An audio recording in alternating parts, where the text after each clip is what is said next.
ಇತ್ತೀಚೆಗೆ ಮಂಕಾಳ ವೈದ್ಯ ಕೊಟ್ಟಂಥ ಸ್ಟೇಟ್ಮೆಂಟ್, ಯಾರು ಹಸುಗಳನ್ನು ಕೊಲ್ತಾರಲ್ಲ ಅವ್ರನ್ನ ರಸ್ತೆ ನಡುವೆ ನಿಲ್ಲಿಸಿ ಗುಂಡಿಟ್ಟು ಹೊಡಿಬೇಕು ಅನ್ನುವಂಥ ಮಾತು. ಇದಕ್ಕೆ ಸಂಬಂಧಪಟ್ಟಂಗೆ ಹೋಮ್ ಮಿನಿಸ್ಟರ್ ಪ್ರತಿಕ್ರಿಯೆ ಕೊಟ್ಟಿದ್ದಾರೆ ಪರಮೇಶ್ವರ್.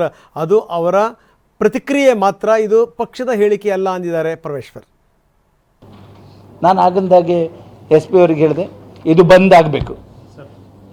ಇದು ಯಾವುದೇ ಕಾರಣಕ್ಕೆ ನಡಿಕೂಡ್ದು. ಇದು ಅನ್ಯಾಯ. ಇದು ನಾವು ಪೂಜೆ ಮಾಡುವಂಥದ್ದು, ನಾವು ಭಾಳ ಪ್ರೀತಿಯಿಂದ ಸಾಕುವಂಥ ಪ್ರಾಣಿ. ಹಸುನ ಅದರ ಹಾಲು ಕುಡಿದು, ಅಥವಾ ಈಗೂ ಕುಡಿತಾ ಇದ್ದೇವೆ ನಾವು, ಕುಡಿದು ಬೆಳೆದಂಥವ್ರು. ನೇರವಾಗಿ ಹೇಳಿದ್ದೇನೆ ನಾನು ಪೊಲೀಸ್ ಇಲಾಖೆಯವರಿಗೆ, ಯಾರೇ ಇರಲಿ ಅವ್ರ ಮೇಲೆ ಕ್ರಮ ತಗೊಳ್ಳಿ.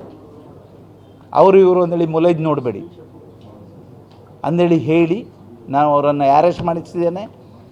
ಅದಕ್ಕೂ ಮುಂದೆ ಹೋಯಿತು. ನಾನು ಯಾಕೆ ಅಂದೇಳಿ ಕೇಳೋದಿಲ್ಲ, ಯಾಕೆ ಅಂದೇಳಿ ಹೇಳೋದಿಲ್ಲ.